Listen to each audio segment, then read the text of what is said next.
Hi, How you doing, Gus? good. How are you? Fantastic, man. Appreciate the time today, and want to get into the tour and the album and look back a little bit and get your opinion on a couple things. But dude, let's start Absolutely. with the killer new album, number 10 overall, and Stand United. First one with Herbie, obviously, and I know you did the tour with him Second one. with Herbie. Tell me about writing this one. Now, when did you start working on this one? We started working on it actually right after we started touring, when the pandemic started to wind down. All of a sudden, we were offered a couple of tours, and I didn't expect that. We didn't expect that. And we came to America to replace the special guest of Dragon Force at the last minute. And I think that kind of sparked the flame a little bit again, like, oh, this is cool. Maybe we should think about like getting back in the studio again because, prior to that, it was pandemic. It was just like I didn't see much of a future until that whole thing was over, and nobody knew. But anyways, like to get back to it, like we started writing on and off, in between tours. We started doing more tours, and then we started putting the plans in motion in between all the touring and all the festivals that we had. So it's been like a year in the making, I would say, from summer of 2022 until summer 2023 when it was finished. Interesting. I figured during the pandemic, that's all you would be doing is writing music, but it sounds like you put the guitar down for a little bit. No, I did a solo record during the pandemic. I did like Ah, my first all instrumental guitar solo record because I just couldn't reach out to anybody in place. I just did everything myself in my home studio, and I didn't really think about doing another Firewind album until things kind of opened up again.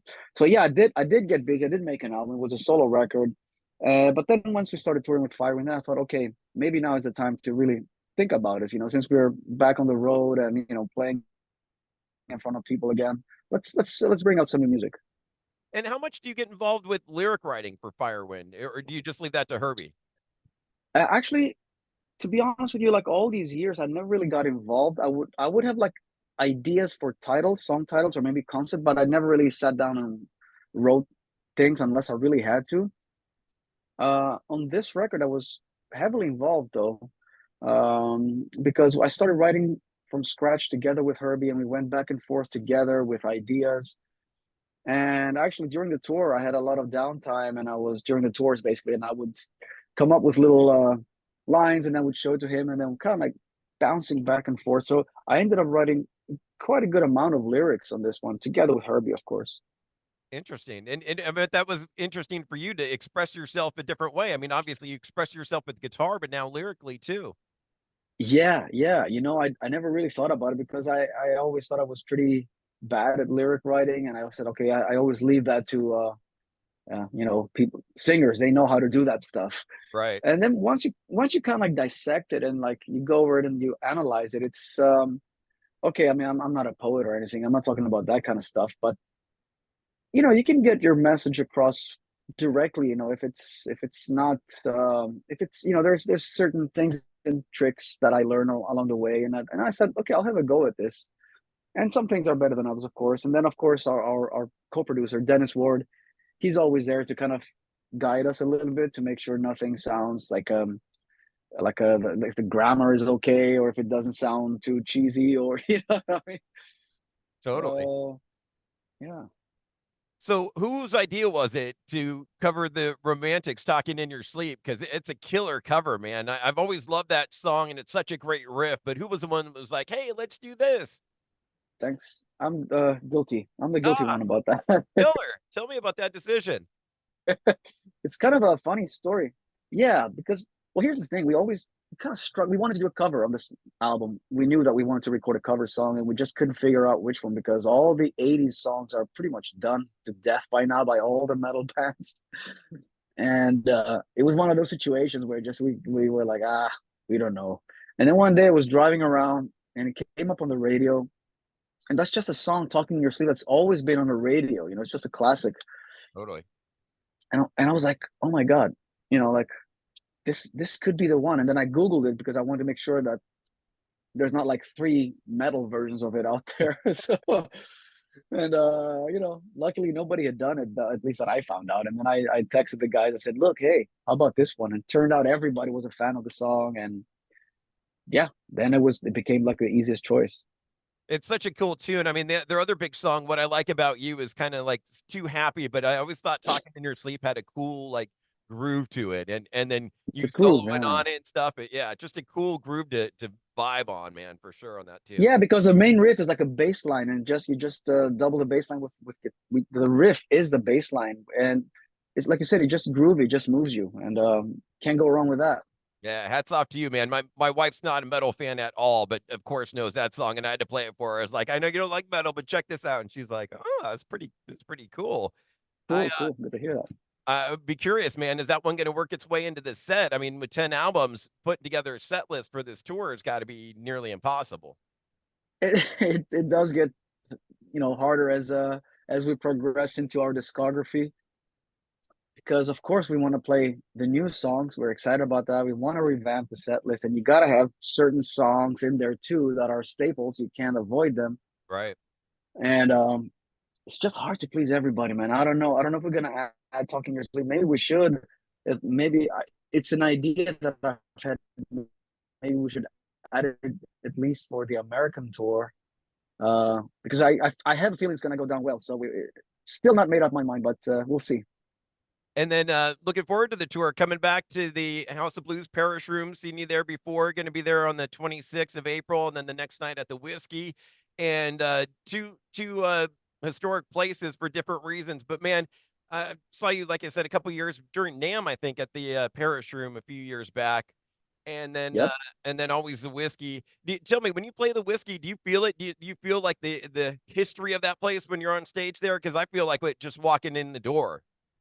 Yes. Yeah. Same here. It's like you walk in there and you're like, oh my god, like everybody has played here, and my mind always goes back to the Doors because I'm such a big Doors fan, and I know their story, how they were like the house band and how they got discovered. So I always think about it. I'm like, oh man, like Jim Morrison and the guys were like used to play on this stage, and and of course all the other legendary bands of rock and roll, Zeppelin, Sabbath, everybody stepped their foot on that stage, and yeah, man, there's something cool about that place. Like, it's always an honor to play the Whiskey.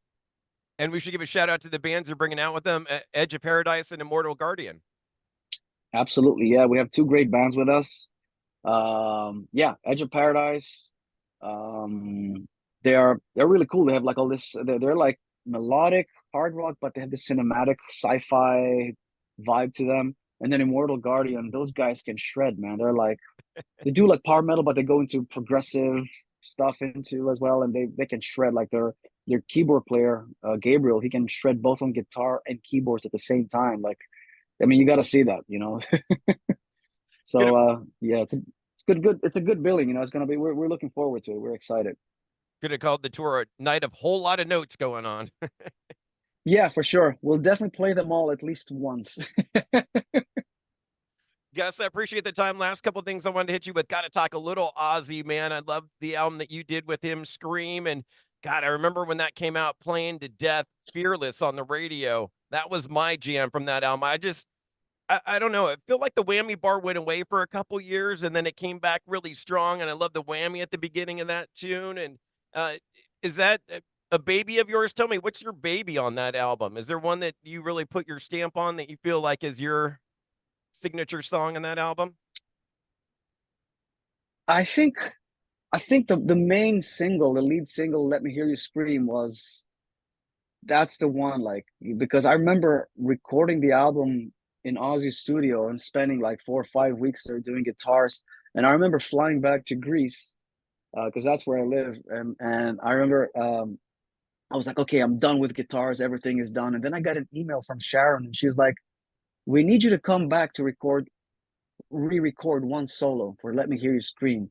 Mm, And she's like, well, I'm like, why? I thought it was great. And she's like, well, look, this is going to be the first song that people will hear you on the new, you're going to be the new guy, and people will be like checking you out on that one. So I just think you can do better. And man, she was right. I was like taken aback for a little bit. I was like, what? But then, I sat down, I don't know, I just dissected each part down. I'm like, yeah, it's kind of like it was a different vibe going into it. Like, okay, I have to think that this is gonna be the first thing that somebody's gonna hear me on that has no idea who this guy is. So we have to grab their attention. So I think that solo is very representative of my style. It has a lot of those kind of things that I do a lot on my playing, and it's just such a cool track. It's a big song, man. Yeah, so I'm really proud of that. Yeah, massive. That was for sure the big hit off of that album. Are you a guy that normally does write out the solos, or are you just kind of freeform it? No, I do write the solos. I do. Like I come from the Randy Rhoads kind of school. As you construct the solos part by part. I do think the parts out. I mean, I do improvise a little bit over the backing track to get some initial ideas and stuff, and then I kind of narrow it down to what it would be like, and then piece it all together. Yeah. Interesting, interesting. And you do. I was thinking back to touring with Ozzy, and then Ozfest, which was out kind of where our radio station is, out in San Bernardino. Oh. And I was watching some old footage of you guys playing together, and I remembered, oh yeah, that was Ozzy in the buckets of water era. Was there any mishaps with any water on stage? Did he get any on you and your guitar? Slip on any? Tell me about touring with Ozzy. Yeah, yeah. I mean, actually, no, I never got the buckets, but uh, I don't know if you remember, he had that massive Hose. fire hose that had, yeah, yeah, that had it was spraying foam, the foam gun, whatever that was. So yeah, and yeah, that definitely went onto my guitar and my pedal board quite a few times. Like my pedal board was all covered in nylon because we knew it was an accident just waiting to happen a couple of days into the tour, and it did happen quite a few times. But I loved it. It's like part of a wild rock and roll the touring stories next to Ozzy. No mishaps with it. Never got into the equipment and shorted out a pedal or anything. No, no, I know. Thank God, no. It was all good. Yeah, we were prepared for it. So no. And talking about Ozzy a little bit, I know he's a big practical joker. Any practical jokes come to mind that you think of your time with him? I mean, I know he's not always trying to pull something on somebody. Practical joke. I mean, he loved. Ozzy's just yeah, he's a jokester. He's just like sitting in a room with him within 2 minutes. You'll be laughing your ass off. That's just the kind of guy he is. Um, I can't really remember anything right now off the top of my head. It's hard to remember something off the top of my head. Sorry, but he did all kinds of stuff. I think one time he was telling me like a story about Steve Marriott, that how he set himself on fire and died in his sleep or something. The guy from Humble Pie, and I was like, "What? Really? No, man, right?" And then like a couple of days later, we were taking a flight, and I went. He was talking about it, and I went into we went to the plane, and he's like, "Oh, Gus, you should read this magazine. There's this whole Steve Marriott story here about his life and his car." I'm like, "Really? Yeah, yeah, yeah, yeah. You should sit down and read it now." I'm like, "Why? Just just read it, okay?" I'm like, "All right." And then I start like reading, and right in front of me, and he's looking at me, and I'm reading this whole article about like Steve Marriott, like pages long. And then as I turn the pages, he had drawn fire over his head. I'm like, "Oh my God!" Like it was just Ozzy went in and doodled, like just the kind of guy he is. Love it, man. Thanks for sharing that story. Last thing I got to hit you with, man. We're an old school radio station. We do a feature called Mandatory Metallica every night at 10 p.m., which you're going to be a part of. And I've been having this Metallica debate, and I'm curious to get your take on it. Kind of debating their best thrash metal album of all time, which, in my opinion, kind of boils down to Ride the Lightning versus Master of Puppets. And me and my friend are having this debate. He comes down on Ride the Lightning, or I come down on Master of Puppets. How say you out of those two? Oh man, why? Why you have to do this? But yeah, well, I think I'm leaning more towards Master of Puppets, though. Tell me Yeah, yeah, yeah. I don't know.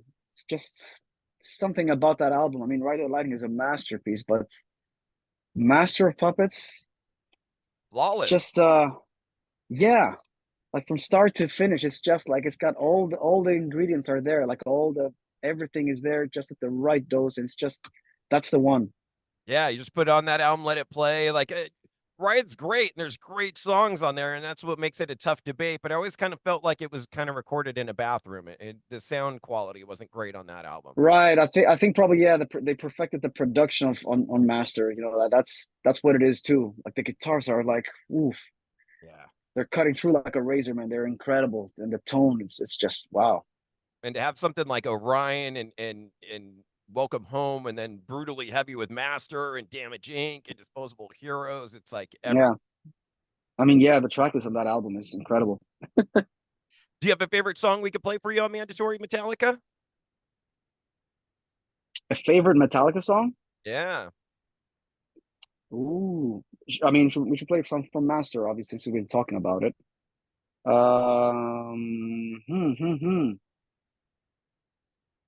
Battery. I love it. The opening track. Yep. We'll I rock. gotta go with that. Sorry.